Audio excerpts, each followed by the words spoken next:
ব্যক্তিত্বের বিকাশ, development of personality. আজকের টপিকটা এইটার উপরে আলোচনা হবে। প্রত্যেক ব্যক্তির ব্যক্তিত্ব রয়েছে। ব্যক্তির ব্যক্তিত্ব কোনো একটা স্থির বস্তু নয়, এটা গতিশীল ঐক্য এবং সবসময় এটা পরিবর্তনশীল হতে থাকে। বয়স বাড়ার সঙ্গে সঙ্গে দেখা যায় যে প্রত্যেকের ব্যক্তিত্ব চেঞ্জ হতে থাকে।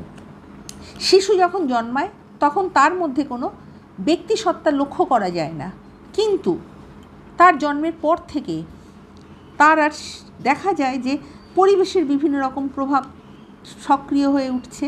শিশু তার দৈহিক মানসিক শক্তি নিয়ে পরিবেশের সঙ্গে সঙ্গতি বিধান করছে। পরিবেশের আপন অন্তর্নিহিত শক্তির পারস্পরিক ক্রিয়া প্রতিক্রিয়া থেকে শিশুর ব্যক্তিত্ব জন্ম লাভ করে।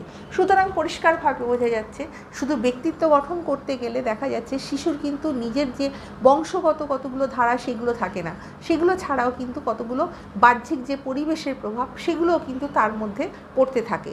যত ছোট থাকে তখন কিন্তু বুঝতে থাকে না, কিন্তু যত বড় হতে থাকে তার এই যে বাহ্যিক পরিবেশের বিভিন্ন রকম ক্রিয়া প্রতিক্রিয়া তার উপর প্রভাব বিস্তার করে থাকে। শিশুর ব্যক্তিত্ব কিন্তু কখনো কোনো একটা স্থির বা নিশ্চল বস্তু নয়, এটা সারা জীবন ধরে ব্যক্তিত্বের বিকাশ প্রক্রিয়া চলে। কিন্তু এই গতি পরিবর্তনশীল ব্যক্তিত্বের মধ্যে ঐক্য এবং স্থায়িত্ব ধরা পড়ছে, যার উপর নির্ভর করে আমরা কোনো ব্যক্তির ব্যক্তিত্ব সম্বন্ধে ধারণা করতে পারি। সুতরাং পরিষ্কারভাবে বোঝা যাচ্ছে যে ব্যক্তিত্ব পরিবর্তনশীল এবং সব কিছুর একটা বংশগতির প্রভাব, পরিবেশের প্রভাব সব কিছু দেখা যাচ্ছে তার উপর প্রভাব বিস্তার করছে এবং এটা সবসময় চলমান, এটা কিন্তু কোনো নিশ্চল বস্তু নয়। সুতরাং পরিষ্কারভাবে বোঝা গেল যে ব্যক্তিত্বটা কী জিনিস।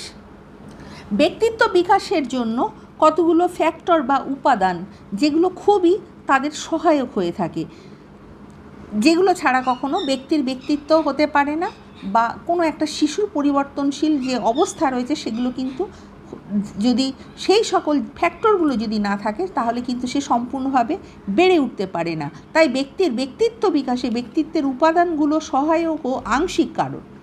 যে প্রাকৃতিক উপাদানগুলো অর্থাৎ দেখা যাচ্ছে বংশধারা, দৈহিক গঠন, অন্তঃক্ষরা গ্রন্থি, এগুলো কিন্তু ব্যক্তিত্বের বিকাশের সহায়ক। যেসব উপাদানের ত্রুটি ব্যক্তিত্ব বিকাশের প্রতিবন্ধক হয়ে দাঁড়ায়, কিছু দেখা যায় যে সব কিছু জিনিস তারা যদি ঠিকঠাকভাবে যদি না পায় তাহলে কিন্তু দেখা যাবে যে তাদের ব্যক্তিত্ব অসম্পূর্ণ থেকে যায়। সুতরাং ব্যক্তিত্ব বিকাশের জন্য প্রত্যেকটা জিনিস অপরিহার্য। পরিবেশ, বংশধারা, দৈহিক গঠন, তার যেগুলো চাহিদা রয়েছে সেগুলো সবই দরকার পড়ে ব্যক্তিত্ব বিকাশের জন্য। সামাজিক কতগুলো উপাদান রয়েছে যেগুলো কিন্তু